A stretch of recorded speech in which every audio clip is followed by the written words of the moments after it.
So a few years ago, while I was living here in Japan, I went through 2 heartbreaking miscarriages. My Western medical doctor told me there was nothing wrong with me, but I had my doubts. So I went to see a Kampo doctor. Kampo is traditional Japanese medicine, herbal medicine. And he examined me, he touched my stomach, and he told me that my abdomen was extremely cold, something that I later learned is a really common diagnosis for women who are struggling to get pregnant or to stay pregnant. And he prescribed me some herbal medicine to treat it. Now, I was super happy to finally have some kind of diagnosis to wrap my head around, and some herbs too. But I wanted more. I wanted to do whatever it would take to make sure that I wouldn't have to go through another painful miscarriage. So I pressed him a little bit. I was like, is there anything else I need to do? Are there some supplements I should be taking? Some foods I should be avoiding? What's the deal?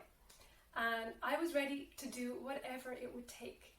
And I was fully expecting him to produce a whole list of foods that I wasn't allowed to eat anymore. So you can imagine that I was a little bit underwhelmed when he looked at me and he said, eat whatever makes you happy. Now, I had been ingested so much of our culture's dogma about good foods and bad foods and simplistic notions like clean eating and detoxing that I was convinced that if I was just able to consume the right amounts of foods and the right types of foods in the right quantity, I would be in perfect health and I would get the baby that I was dreaming of. But it turns out there's a lot more to it than that, and those doctors' words were exactly what I really needed to hear in that moment. You see, he understood that my gung-ho attitude might actually have been hurting me, not helping, and he understood that my state of mind was as important to my health as anything I could put in my mouth. So let me introduce 3 Japanese-inspired mindset shifts around food that might get you into a better headspace while also improving your health and your chances of conception. And stick around to the end where I will share my #1 healthy eating tip that I've learned here in Japan. In Oriental medicine, the primary organ of digestion is the spleen, whose function corresponds very much to the modern day idea of the digestive tract, including the stomach and the pancreas and so on. The emotion related to the spleen is worry. Excessive worry and overthinking is said to stagnate spleen ki. You know when you're worried about something and you might say that your stomach is tied up in knots, or you might even lose your appetite? That's because spleen ki, stagnation. If you're struggling trying to get pregnant, you already have a lot on your plate. You have a lot to worry about. And combine that with excessive worry about what's on your plate and what you're eating, and you are likely to really affect your digestion. Your digestion is likely to suffer. And modern medicine actually tells us the same thing.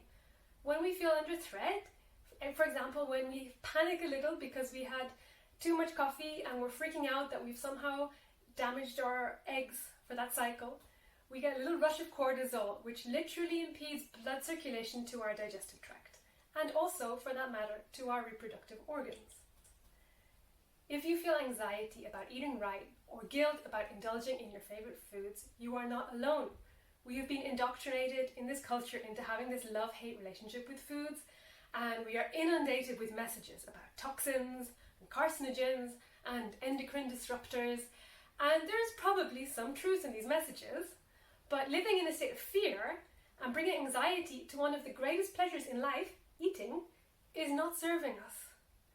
Yes, take action to improve your diet if you need to, but all those good foods will bring you so much more benefit, and you will feel so much better when you're eating with a sense of gratitude, pleasure and satisfaction, not with anxiety and guilt. In Oriental medicine, fear is the emotion associated with the kidneys, which also control reproduction. The emotion of the heart, naturally enough, is joy. Now, the kidneys and the heart are paired. The kidneys are the yin, the cold, dark, feminine energy, to the heart's hot, dynamic yang. The cold yin of the kidneys keeps the heart's heat in check. Have you ever been really happy about something, like when you've just fallen in love, but you keep slipping into fearful thoughts about what if it doesn't work out, and what if he leaves me? We seem to be sabotaging our own happiness. That's the yin energy of fear keeping the heart's joy in check. So what does this have to do with food? Well, the heart's heat is said to warm up the digestive tract to aid digestion. Being in fear dampens the heart's heat and impairs digestion. And, I love this one, the heart is also what provides the heat that warms our uterus in the luteal phase and throughout pregnancy. When we are trying to conceive, a lot of fear creeps in, and the longer we go without getting pregnant, the more that fear can become all-consuming. When that doctor told me to eat what makes me happy, it's because he understood that I was in fear and that I needed to tap into more joy wherever I could find it. And he knew that the warmth of that joy would help me to absorb the nutrients that I needed and help my uterus to be ready to welcome a baby.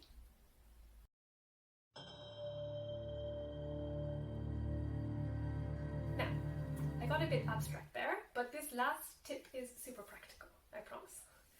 Eat 30 different foods in a day. Good foods, bad foods, all the foods. This is a traditional Japanese approach to healthy eating. And variety is everything when it comes to nutrition. There are so many different phytonutrients that our bodies need, but if we're always eating the same narrow range of foods, no matter how healthy those foods may be, we might not be getting the optimal range of nutrition to support ourselves and to support fertility. To start, just try counting how many separate ingredients you are getting in a day. You can't count anything twice. For example, if you have bread for breakfast and then pasta for lunch, they both contain flour, so that's just counted as one ingredient. Also, don't count no-caloric things like salt or water. However, I do count herbs and spices. You might be surprised by how few foods you're actually eating. And by just aiming for 30, whether you succeed or not, you're going to be inspired to pack so many more nutrients into each meal. For example, if your breakfast turns out to be just two things, let's say oats and milk, you can supercharge it by adding 3 kinds of seeds, berries, nuts, chocolate, you name it. And the best thing is that nothing is off limits. There are no bad foods. Ice cream, cake, anything goes.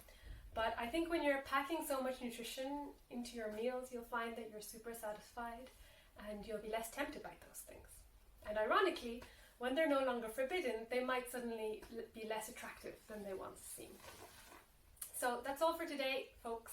I look forward to sharing more mindset shifts with you in the coming weeks. Thank you. Take care.